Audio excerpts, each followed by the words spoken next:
Odločitev za srednješolsko izobraževanje je danes verjetno ena najtežjih, saj večino poklicov prihodnosti še ne poznamo. Široko znanje in ustvarjalnost sta dobro izhodišče za izbiro študija in nadaljnjo poklicno pot. Bodoče srednješolce smo obiskali tudi na novomeški gimnaziji, kjer pa so vsebine učencem predstavili dijaki sami. Jaz mislim, da je to super način, zaradi tega, ker se lahko ti bodoči gimnazijci dosti bolj poistovetijo, vidijo iz neke prve roke, kako je v bistvu šolanje na gimnaziji. Mi smo imeli v bistvu še v tistem času, ko so bili informativni dnevi prek Zooma, tako da nismo mogli dejansko videti tega, kako izgleda sploh gimnazija. Nismo imeli toliko prikazanih posameznih predmetov in meni se zdi, da je ta način, ki ga imamo zdaj, veliko boljši, da te bodoči dijaki dejansko spoznajo, kako pač poteka pouk na gimnaziji. To prinese eno tako posebno vzdušje, zato ker ko prideš na gimnazijo in ti predstavljajo vse predmete dijaki, lahko začutiš sam utrip, kako potem tudi pouk poteka, oziroma na koncu šolo oblikujejo ljudje, ki so na njej. Učenci so zvedavi in polni vprašanj. Dijaki jim pri tem z veseljem priskočijo na pomoč. Če je res tako težko, kot govorijo v osnovni šoli, jaz mislim, da ni težko, če si pripravljen delati, pa če imaš interes. Tako da po mojem je to najbolj pomembno, volja, pa pol se da vse zrihtati. Vprašanja so zelo usmerjena v to, kako tehnično izgleda gimnazija in kako poteka pouk. Najbolj pa jih absolutno na informativnih dnevih zanima ta predstavitev, se pravi te vizualni prizori, ki se dogajajo pred njihovimi očmi, od tega, da lahko nekateri prvič pogledajo čez mikroskop, drugi se spoprijemajo s stvarmi, ki jih drugače v osnovnih šolah ali pa kot drugod ne bi srečali, in to je mislim, da tisto, ki jih najbolj zanima, ko pridejo, ker je vse nekaj novega za njih. Nekateri mladi pa že pred samim informativnim dnem točno vedo, kako bodo zastavili svoje naslednje izobraževalne korake. Jaz sem se odločil za gimnazijo v 8. razredu osnovne šole z namenom, da dobim čim več znanja iz kemije, ki jo bom šel kasneje študirati. Ko sem pa prišel na gimnazijo, so se mi vsi dvomi razblinili in sem ugotovil, da je to absolutno prava odločitev, ker sem se v 3 letih srečal z neštetimi strokovnjaki na svojem področju. Res sem dobil ogromno znanja na naravoslovnem področju, ki me najbolj zanima. Imel sem veliko podporo vseh profesorjev in mentorjev. Informativni dan je sicer nekaj posebnega za vse, ki so vpeti v življenje na šoli. Informativni dan je seveda v prvi vrsti namenjen temu, da pridejo si pogledati stavbo, prostor in seveda tudi to, kar na šoli ponujamo, izvajamo. In pa seveda začutijo ali pa vidijo tudi to, kar ni možno napisati, reči, se pravi, kakšen je občutek, kakšni so odnosi med nami, kakšno je vzdušje na šoli, in to so kar pomembne informacije, ne. Poslanstvo šole je tudi to, da mlade pripravi na življenje v najširšem pomenu besede. So učenci in starši zelo zadovoljni s tem, kar prikažemo, povemo. Seveda na šoli izvajamo ogromno njenih dejavnosti, projektov, ogromno stvari se dogaja in seveda ne moramo vsega prikazati ali pa pokazati ali pa povedati, kar na šoli se dogaja. Zelo nam je pomembno, da dijaki poleg pouka, seveda je naše osnovno poslanstvo, torej pouk, in na koncu imamo veliko odgovornost, da jih uspešno pripeljemo do mature in seveda, da tudi maturo uspešno opravijo. Vendar gimnazijec mora biti široko razgledan, mora imeti eno širino, mora vedeti, kaj bi v življenju rad počel, zato da tudi sprejme potem pravo odločitev za nadaljevanje študija. Zato poleg pouka izvajajo ogromno drugih dejavnosti, ki soustvarjajo uspešnega mladega, dodaja. To, da dijaki bodočim dijakom predstavijo šolo, je za njih dodana vrednost. Dijaki so najboljši posredovalci tako izkušenj kot tega, kaj v resnici na šoli delamo oziroma kar se dogaja, ker učitelji ali pa ravnateljice seveda lahko o tem govorimo, ampak uporabniki, če dijakom tako rečem, so pa tisti, ki povejo, ali je to res ali ne. Na informativnem dnevu so sicer predstavili gimnazijski program v splošnih in športnem oddelku, program klasične gimnazije, maturitetni tečaj in program mednarodne mature.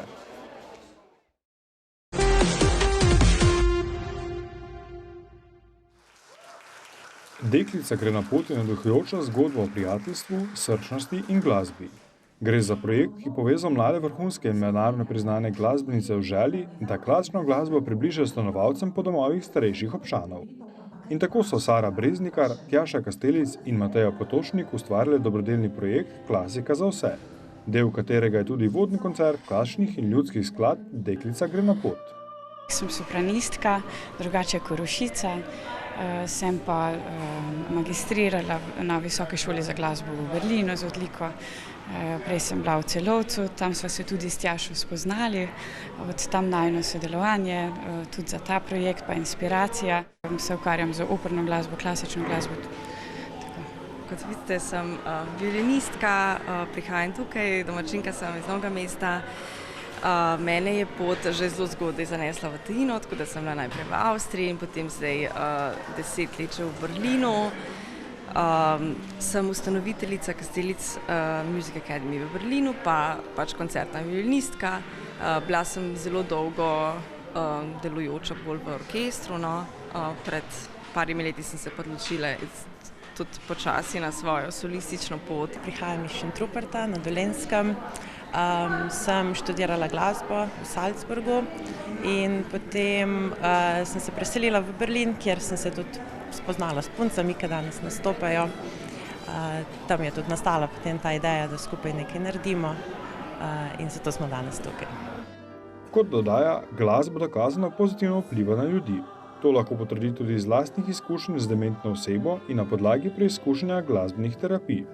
So razne vaje oziroma aktivnosti, ki jih lahko prek glasbe delamo mogoče prav z dementnimi ljudmi, seveda tudi za ostale, ampak kar sem jaz osebno opazila je prav to, da če z dementno osebo recimo poješ neke skladbe, pesmi, ki jih je ona prej poznala, to ustvari neke otočke spominov. In v tistem trenutku, ko smo prišli do tega, se je pač ta oseba dejansko spomnila stvari, ki jih prej ni nikoli omenjala. In ker jaz poznam to osebo, je potem ona, sem vedela, da je to res.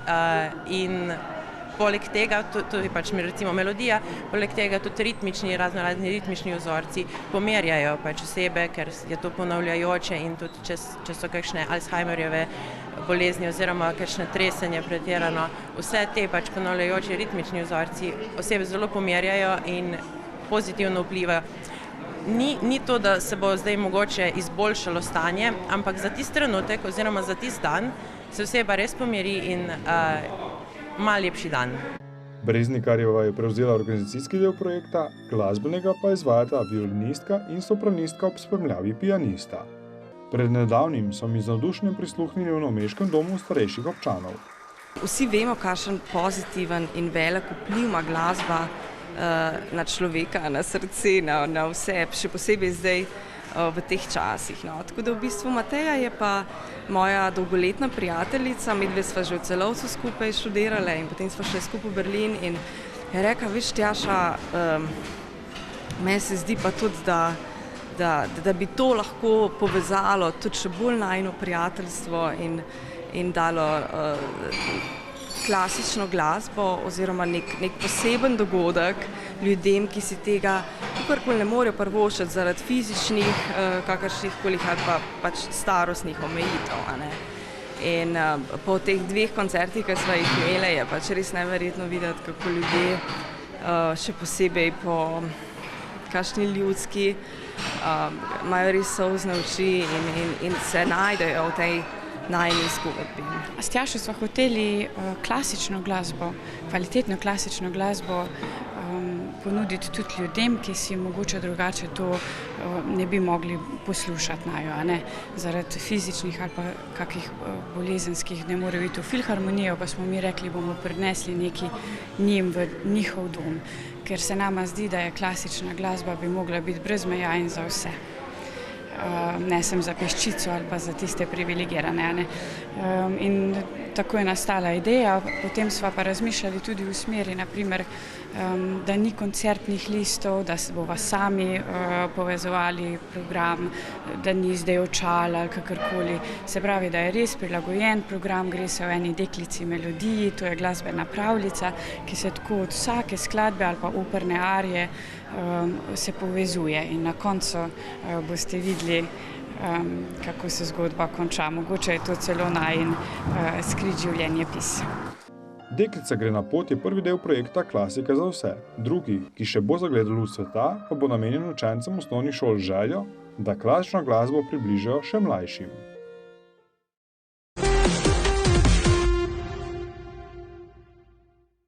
Ob dnevu knjižnice Mirna Jarca in malo pred Kosovovim rojstnim dnevom je bil v novomeški knjižnici na ogled predstava, ki prikazovala znane, manj znane in občasno že skoraj neverjetne trenutke iz življenja Srečka Kosovela. Zgodba je obogatena s pesnikovimi pred kratkim nastalimi in še neobjavljenimi pesmimi. Nastopili so Sašo Stare, Rok Bohinc, Dino Kapetanovič in Nejc Šmid. Srečko definitivno top 3 slovenski pesniki, tako da si zasluži, da ga umestimo. Plus letos je 120 let od njegovega, ne. Čez 2 leti bo 120 let od njegovega rojstva. Ne, to bo 100 let od njegovega, ja, ne. 120 let od njegovega rojstva bo čez 2 leti, zdaj čez 2 leti ja. Bo 120 let. Ok, ne veva zares, zakaj delamo predstavo o Srečku Kosovelu. V bistvu radi beremo njegove pesmi, ja. Nas zanima in smo se odločili in pol se pa še malo poklapali, da bojo te 100 letnice, ki ne vemo. Moramo si pa še prebrati, kdaj se je rodil, pa kdaj je umrl. Ne, 1904 se je rodil. Ja, se pravi, letos bo 120 let njegovega rojstva, čez 2 leti bo pa 100 let njegove smrti. Matematično smo prišli do zaključka. Kako dobro pa Kosovela in njegovo delo poznajo mladi danes? Jaz mislim, da je dovolj znan samo zato, ker je Srečka Kosovela se v srednjih šolah ful obravnava, pa pravilno je tako, zato ker je en izmed vodilnih pesnikov, pa res zanimiv. Ampak ne vem pa, koliko mlade zanima. To je pa verjetno drugo vprašanje. Definitivno Srečko Kosovel s svojimi konstruktivističnimi pesmimi predstavlja tako zelo lep odklon od take klasične poezije, ker so bolj likovno oblikovane. Skupaj z novomeškim Antonom Podbevškom, ki je tudi znan po temu, da je delal zelo likovne pesmi in se mi zdi, da mogoče jih ne poznajo, ker niso zares toliko predstavljeni, ampak ja, bi se pa lahko mladi malo več časa vzeli pa pogledati to. No. Predstava je v celoti improvizirana, tako da je lahko občinstvo sooblikovalo prizore s svojimi predlogi. Improvizacija je meni osebno najljubša oblika gledališča, zato ker se mi ne da učiti scenarijev in pač tukaj pa v bistvu samo gremo na oder, publika prevzame odgovornost, ki nam daje ideje, predloge, kaj bomo delali in mi pa samo uporabimo to in če ni dobro, je tudi kriva publika, tako da ja. Če pa dobro, smo pa mi tisti, ki imamo to sposobnost. Ne.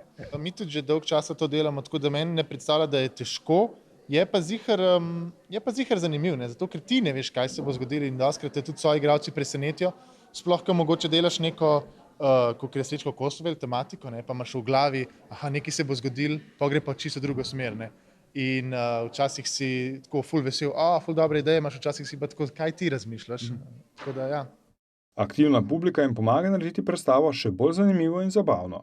Kar želimo so neke inspiracije za začetek prizora, da se bomo recimo pogovarjali o dejstvih, ki jih ljudje poznajo iz življenja Srečka Kosovela in potem bomo skupaj prišli do nečesa, kar bi nam ustrezalo za prizor, iz tega naredili par prizorov in spet nekaj drugega. Razen tega se morajo pa zabavati, smejati in ploskati, to je pa to. Ker pa so fantje vajeni takšnih in drugačnih odrov in nastopov, pozornost publike vedno pridobijo. Jaz mislim, da folk se hoče zabavati in pride na take predstave zato, da se zabava, tako da mi načeloma nimamo problema s tem. Zelo smo agresivni lahko tudi. Če se ljudje ne smejijo, gremo do njih in jih prisilimo, da se smejijo. Ja. Ob rojstnem dnevu novomeške knjižnice velja izpostaviti dejstvo, da ima zelo bogato razgibano zgodovino. To je dan, ko je bila ustanovljena naša knjižnica, ki tako praznuje 78 let. Namreč ustanovljena je bila takoj po drugi svetovni vojni, 1. marca 1946.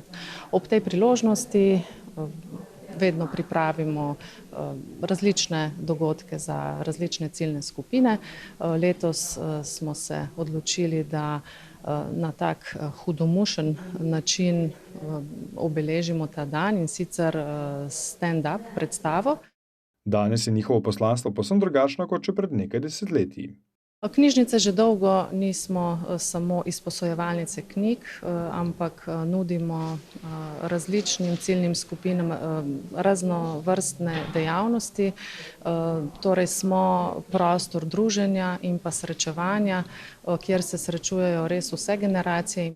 Današnja sodobna knjižnica sledi napredku časa, temelji na računalniški obdelavi in izposoji gradiva, postaja informacijski center, njeni delavci pa se permanentno dodatno izobražujejo.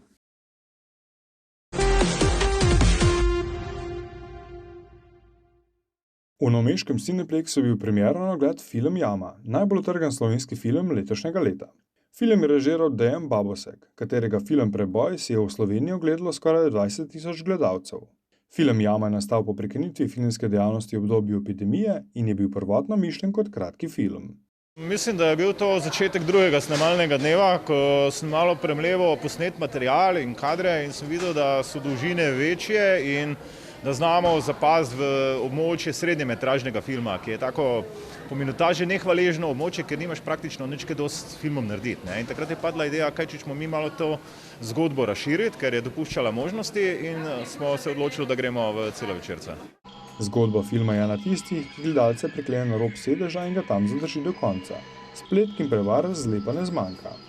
Zgodba je o dvem roparskem paru, Kevinu in mi, ki ropata bogate ločenke in vdove. In po nesreči se ima rob vdove Eme in mislita, da sta jo ubila, odpeljata globoko v gozd zakopati, ampak stvari niso tako, kot se zdijo na prvi pogled.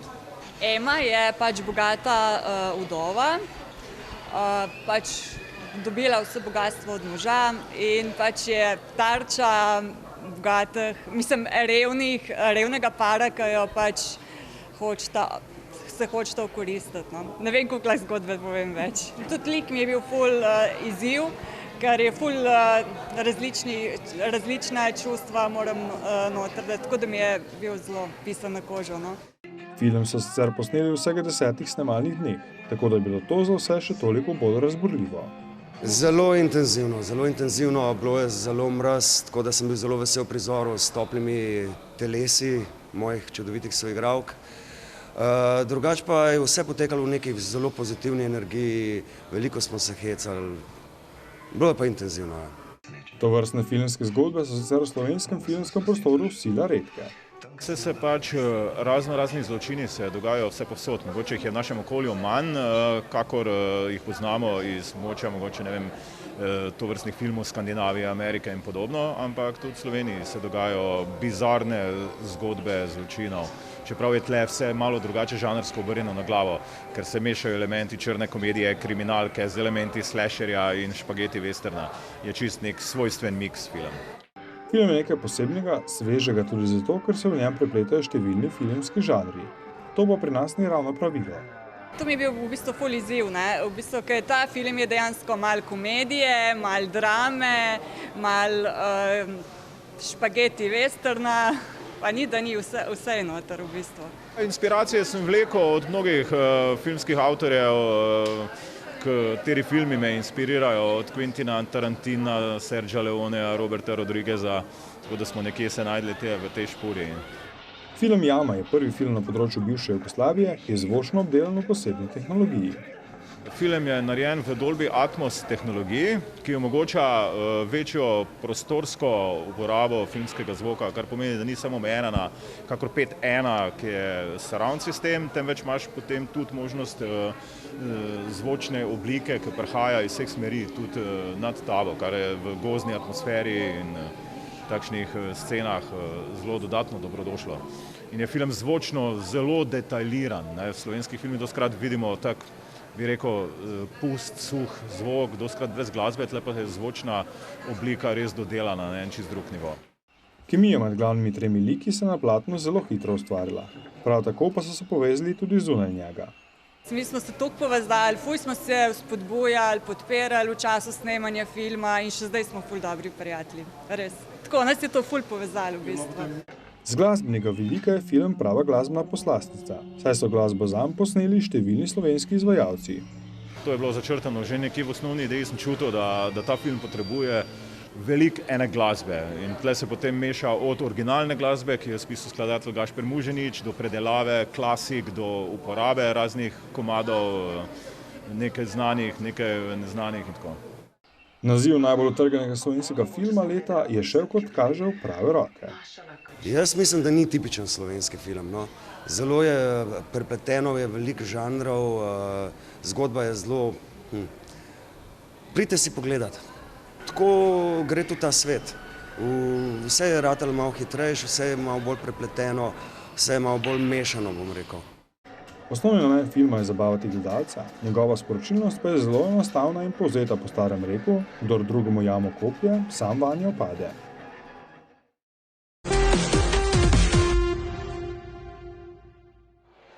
Ob dnevu žena, morda pa tudi ob dnevu mučenikov, je v Novomeškem kulturnem centru Janeza Trdine v akustični verziji nastopila odlična rock zasedba Hamo in Tribute to Love. Koncert, ki je bil posvečen ljubezni in dobri volji. Ja, imam zmer službo, ne, takrat. Ne vem, 8. marc, Valentinovo, to mi večinoma preživimo na odrih, tako da naše punce so zelo osamljene te dni, ne. V vseh teh letih so fantje igrali na majhnih in večjih odrih v Sloveniji in tujini. Nazadnje so v Novem mestu nastopili decembra na Glavnem trgu. Dvorana osrednjega novomeškega hrama kulture jim je tudi zelo ljuba. Zelo intimna je, pa moram reči, da smo prvič v Novem mestu v akustični verziji. Nisem pa prvič v tej dvorani, sem že igral z Galom 10 let nazaj in sem se zaljubil v prostor, res se veselim danes koncerta, ker je pač res krasna dvorana. V teh primerih pride komunikacija s publiko še toliko bolj do izraza. V bistvu smo tako, kot da imamo 6. člana okoli nas in jaz vem, da Dolenjci zelo lepo pojejo in mislim, da bomo danes imeli krasne back vokale. V zasedbi je sicer združenih nekaj zelo izkušenih glasbenikov. Vsak od njih točno ve, kaj se pričakuje od njega. Zadnjih 10 let smo konstantni, tako da Denis Horvat, keyboard, Martin Janižič, buco, bobni, Uroš Keral, bas in Peter Dekleva, kitara, tako da dobra zasedba uigrana in bo tudi kar še lep čas takšna. Vse to je lahko za bend tudi zelo velika prednost. Vsi, ki smo v tem bendu, res radi to počnemo, tako da se to na muziki pozna, imamo radi naš material ali pa moj material ali pa kakorkoli. Skratka, smo ga že toliko se uživeli v to, da so načeloma koncerti, vsak je malo drugačen, ker se nam ne da vedno isto igrati in toliko se poznamo med sabo, da se vsi veselimo koncerta, ker noben ne ve čisto točno, kaj se bo zgodilo. Kaj pa je bila največja prelomnica za bend? Kdaj so postali znani širši publiki? Jaz pravim, da jih sploh še nismo prebili, ampak jih prebijamo z vsakim koncertom posebej. Ne vem, po moje, da dokler bomo ostali skromni, bomo lahko igrali po celi Sloveniji. Akustika ali elektrika, Hamo in njegovi fantje vedno naredijo pravi glasbeni žur. Mi smo drugače električen band, rock and roll in tako naprej. Pa se pa sem pa kaj prelevimo v akustično, nežno varianto, kjer premoremo še več ene dinamike in nam je v bistvu vsem to super igrati, kljub temu, da je jedro še zmeraj električno. Razmišljamo električno, ampak ko zamenjamo inštrumente, je pa treba obrniti zgodbo in je to en tak dober, zanimiv koncept, da se ljubiš s prižgano lučjo. Lahko se pohvali tudi zelo bogato in raznoliko diskografijo. Lani smo imeli eno turnejo akustično in smo v bistvu snemali 13 koncertov, tako da bo letos izšel en best of iz teh koncertov, tudi današnjega bomo snemali, da imamo še kakšno rezervo. Zelo malo pride, sprav 2 vinilke bojo šle, ena spomlad in ena konc leta. Vmes imamo pa že bukiran studio in gremo snemati nov album, ta 7., čeprav teh 2 akustičnih nisem štel, tako da ja, ok. Za njih je izrednega pomena, da ne izgubijo ustvarjalne žilice. Super je, da band v bistvu kar na 2 leti eno plato, tako da smo kar pridni, kar se tega tiče. Mogoče zato, da ohranjamo, da smo sami sebi zanimivi, da se ne zaciklamo v en in isti program, ker to se mi zdi, da je konc vsakega benda. Ob prebujanju narave in lepših, daljših dnevih so tovrstni glasbeni dogodki pravi balzam za dušo.